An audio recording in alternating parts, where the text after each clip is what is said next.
Doctor आकांक्षा हूँ और हमारे इस चैनल में हम बात करते हैं वेरियस वुमेन्स हेल्थ इश्यूज़ के बारे में और वेरियस प्रेगनेंसी इश्यूज़ के बारे में। तो आज का हमारा टॉपिक है कि आखिरी के 2 महीने में मतलब 8वें और 9 महीने की प्रेगनेंसी में कौन सी ऐसी चीज़ें हैं, कौन से ऐसे साइंस एंड सिम्टम्स हैं जिसको आपको इग्नोर नहीं करना है और तुरंत अपने हॉस्पिटल पहुंचना है, अपने डॉक्टर के पास पहुंचना है। ये वीडियो आपको डराने के लिए बिल्कुल भी नहीं है, बस आपको अलर्ट करने के लिए है कि अगर आपने 8 महीने 9 महीने अपने बच्चे को सही से पालन पोषण किया है तो आखिरी टाइम पे किसी भी छोटी मोटी लापरवाही की वजह से आपके माँ और बच्चे में कोई परेशानी ना हो। तो देखिए, 9 महीने में एक्चुअली कभी भी किसी की भी डिलीवरी हो सकती है, कभी भी पेन स्टार्ट हो सकता है, ब्लीडिंग स्टार्ट होती है और कुछ लोगों में खतरा होता है 8वें महीने में डिलीवरी होने का। इसलिए ये साइन एंड सिम्टम्स कभी भी आपको हो, चाहे 8वें महीने में हो चाहे 9 महीने में हो, तो आपको उसको ध्यान रखना है और अपने डॉक्टर से मिलना है। तो सबसे पहले देखते हैं लेबर पेन। एक्चुअली क्या होता है कि 8वें और 9 महीने में बहुत बार ऐसा होता है कि हमें बैक हो रहा है, हमें पेट में दर्द हो रहा है, पेल्विक पेन हो रहा है, तो हमें समझ नहीं आता कि ये एक्चुअली में सही वाला लेबर पेन है या नहीं है, मतलब ट्रू लेबर पेन है या नहीं है। इसलिए हमारे लिए जानना जरूरी है कि ट्रू लेबर पेन क्या होता है और फॉल्स लेबर पेन क्या होता है, और एक्चुअली में अगर ट्रू लेबर पेन है तो हमें टाइम से डॉक्टर के पास पहुंचना है। तो देखिए, ट्रू लेबर पेन जो होता है वो यूजुअली बैक एक से शुरू होता है, आगे आपके एब्डोमेन पे आता है, पेट पे आता है और थाइज में रेडिएट करता है। दूसरी बात ये होती है कि ट्रू लेबर पेन का जो फ्रीक्वेंसी है वो बढ़ता चला जाए, मतलब अगर पहले 2-3 घंटे में आ रहा था तो अब 1 घंटे में आएगा, फिर आधे घंटे में आएगा, फिर 15 मिनट में आएगा। तो ट्रू लेबर पेन की जो फ्रीक्वेंसी है वो बढ़ती चली जाएगी। ट्रू लेबर पेन का ड्यूरेशन भी बढ़ता चला जाएगा, मतलब अगर किसी को पहले 10 सेकंड के लिए आ रहा था तो फिर 15 सेकंड के लिए, 20 सेकंड के लिए, 30 सेकंड के लिए, ऐसे बढ़ता चला जाएगा। इंटेंसिटी बढ़ती चली जाएगी, जो फील था, स्ट्रेंथ था पेन का, वो बढ़ता चला जाएगा। इस समय अगर आप अपने एब्डोमेन पे हाथ रखेंगे तो एब्डोमेन आपको कड़क फील होगा जिस टाइम पे कॉन्ट्रैक्शंस आते हैं।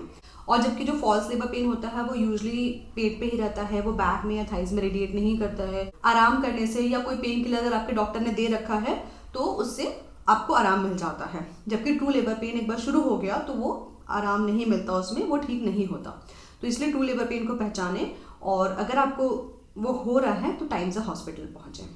दूसरी कंडीशन होती है जब आपको तुरंत हॉस्पिटल पहुंचना है, वो होता है वाटर बैग का रप्चर होना। और इसको कई बार लोग कंफ्यूज करते हैं वजाइनल डिस्चार्ज से, यूरिनरी इनकॉन्टिनेंस से, क्योंकि दोनों ही ये कंडीशन प्रेगनेंसी में कॉमन होते हैं। वजाइनल डिस्चार्ज बहुत ज़्यादा होता है तो आपको हमेशा ऐसे गीला गीला महसूस होता है। यूरिनरी इनकॉन्टिनेंस होता है जो कई बार खांसने पे या छींकने पे थोड़ा सा पेशाब जो है वो निकल जाता है, जिसकी वजह से आपकी पैंटी गीली हो जाती है। लेकिन वाटर बैग का रप्चर होना इन दोनों से बिल्कुल अलग है।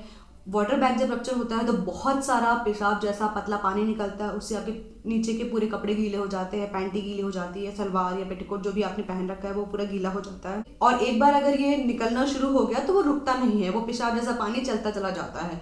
इसलिए ये वजाइनल डिस्चार्ज और यूरिनरी इनकॉन्टिनेंस से बिल्कुल अलग होता है। इसको सही से पहचानना बहुत जरूरी है। और अगर ये रप्चर हो गया है तो टाइम से हॉस्पिटल पहुंचना बहुत जरूरी है, क्योंकि एक बार वाटर बैग रप्चर हो गया मतलब मेम्ब्रेन रप्चर हो गई तो वो एक सोर्स ऑफ इन्फेक्शन हो जाता है, क्योंकि मेम्ब्रेन ही बच्चे को पूरे इन्फेक्शन से बचाता है। तो अगर वो रप्चर हो गया तो इन्फेक्शन जा सकता है बच्चे को भी और माँ को भी, और ऐसे में अगर डिले किया जाए तो बच्चे को पेट में अंदर ही परेशानी हो सकती है, या फिर इन्फेक्शन पहुंच गया है तो डिलीवरी के बाद परेशानी हो जाती है। जैसे आपने सुना होगा कि बच्चे को डिलीवरी के बाद इन्फेक्शन हो गया ब्रेन का या लंग का या कहीं का भी। तो ये सब चीजें नहीं हो, इसके लिए टाइम से हॉस्पिटल पहुंचे। दूसरी इंपॉर्टेंट चीज होती है वाटर बैग रप्चर होने के बाद कि कुछ लोगों में जब वाटर बैग रप्चर होता है तो साथ साथ में अम्बिलिकल कॉर्ड नीचे आ जाती है, और ये तो बहुत ही खतरनाक सिचुएशन होता है, क्योंकि कॉर्ड अगर वजाइना में एक बार आ गई तो वो ज़्यादा देर तक बच्चा सर्वाइव नहीं करता। इसीलिए वाटर बैग अगर रप्चर हो गया है तो एज सुन एज पॉसिबल अपने डॉक्टर के पास पहुंचिए। तीसरी कंडीशन होती है ब्लीडिंग। देखिए, ब्लीडिंग वैसे तो प्रेगनेंसी के किसी भी महीने में खतरनाक है, आखिरी के 2 महीने में और ज़्यादा खतरनाक हो जाता है। आखिरी के 2 महीने में ब्लीडिंग के मुख्य तौर पे 3 कॉजेस होते हैं। एक तो अगर ट्रू लेबर पेन आ रहा हो, रास्ता खुल रहा हो, तो उसकी वजह से भी ब्लीडिंग हो जाती है, क्योंकि जब रास्ता खुलता है तो कुछ ऐसे ब्लड वेसल्स हैं जो रप्चर हो जाते हैं जिसकी वजह से ब्लीडिंग होती है। यूजुअली वो ब्लीडिंग थोड़ी बहुत होती है और आपका जो वजाइनल डिस्चार्ज उसके साथ मिक्स्ड होती है। लेकिन अगर आपको ज़्यादा ब्लीडिंग हो रही है, पेन हो रहा है साथ में, तो हॉस्पिटल तुरंत पहुंचना है, क्योंकि ये साइन हो सकता है प्लेसेंटा प्रीविया का या अब्रप्शियो प्लेसेंटा का। अब्रप्सियो प्लेसेंटा एक ऐसा कंडीशन होता है जिसमें अवल नाल जो प्लेसेंटा होता है वो कुछ लोगों में अपनी जगह से खिसक जाता है, जिसकी वजह से अंदर ही अंदर ब्लड इकट्ठा होने लगता है। और सिंस की प्लेसेंटा ही सोर्स है बेबी को ब्लड सप्लाई करने का, तो बेबी का ब्लड सप्लाई हैम्पर होने लगता है, तो बच्चे को बहुत ज़्यादा खतरा हो जाता है। दूसरा कंडीशन होता है प्लेसेंटा प्रीविया, जिसमें प्लेसेंटा यूजली लोअर साइड पे होती है, बच्चेदानी के मुंह के पास होती है, तो उसकी वजह से जब ब्लीडिंग होती है तो माँ और बच्चे दोनों को खतरा होता है। इसीलिए टाइम से हॉस्पिटल पहुंचना बहुत ज़रूरी है, क्योंकि आप घर बैठे बैठे नहीं पहचान सकते कि ये नॉर्मल लेबर पेन की वजह से ब्लीडिंग हो रही है, या रप्चर की वजह से ब्लीडिंग हो रही है, या प्लेसेंटा प्रीविया की वजह से ब्लीडिंग हो रही है। तो टाइम से हॉस्पिटल पहुंचिए, अपने डॉक्टर से सलाह लीजिए। चौथी बहुत इंपॉर्टेंट कंडीशन है जिसको आपको मिस नहीं करना है 8th और 9th मंथ ऑफ प्रेगनेंसी में, वो होती है बच्चे के मूवमेंट का काउंट करना, जिसको हम बोलते हैं डेली फीटल मूवमेंट काउंट। दिन भर में सुबह 8 से लेके रात के 8 बजे तक आपका बच्चा जो है वो 10 बार घूम जाना चाहिए, या उसकी किक पता चलनी चाहिए, पंच पता चलनी चाहिए। अगर आपको वो सही से नहीं महसूस हो रही है तो अपने डॉक्टर से तुरंत मिलिए। मूवमेंट काउंट पे मैंने ऑलरेडी एक वीडियो बना रखा है जिसको मैंने डिटेल में डिस्कस किया है कि अपने बच्चे के मूवमेंट का कैसे ध्यान रखें और क्यों रखें। तो टाइम मिले तो एक बार वो वीडियो जरूर देख लीजिए, ताकि आपको कुछ भी कंफ्यूजन हो बेबी मूवमेंट से रिलेटेड तो आपका कंफ्यूजन दूर हो सके। और फिर भी अगर कुछ डाउट है तो मुझे मैसेज करिए। 5th कंडीशन होती है कि अपने ईडीडी को कभी क्रॉस नहीं करना है। ईडीडी मतलब expected date of delivery. Expected date of delivery जो है वो आपके लास्ट मेंस्ट्रुअल पीरियड से काउंट होती है, या फिर जो भी आपका पहला अल्ट्रासाउंड है उससे काउंट करके आपके डॉक्टर आपको बता देते हैं कि इस दिन आपकी डिलीवरी होने वाली है। तो उस डेट को कभी क्रॉस नहीं करना है, क्योंकि ईडीडी आते आते आपका बच्चा मैच्योर हो चुका होता है, आपके बच्चे को बाहर निकलने की जरूरत होती है।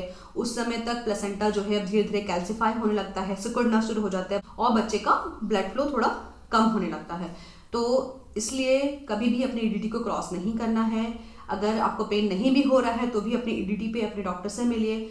डॉक्टर आपका वहाँ पे एनएसटी करते हैं, अल्ट्रासाउंड करते हैं। एनएसटी मतलब एक बच्चे की धड़कन की जांच करते हैं, अल्ट्रासाउंड करके देखते हैं। अगर उनको लगता है कि 2-3-4 दिन वेट और कर सकते हैं तो वो आपको बताते हैं, और नहीं तो फिर आपको पेन इंड्यूस कराने के लिए, लेबर पेन इंड्यूस कराने के लिए मेडिसिन स्टार्ट करते हैं। वो मेडिसिन चाहे किसी भी फॉर्म में हो सकती है, टैबलेट के फॉर्म में, इंजेक्शंस के फॉर्म में, या किसी भी फॉर्म में।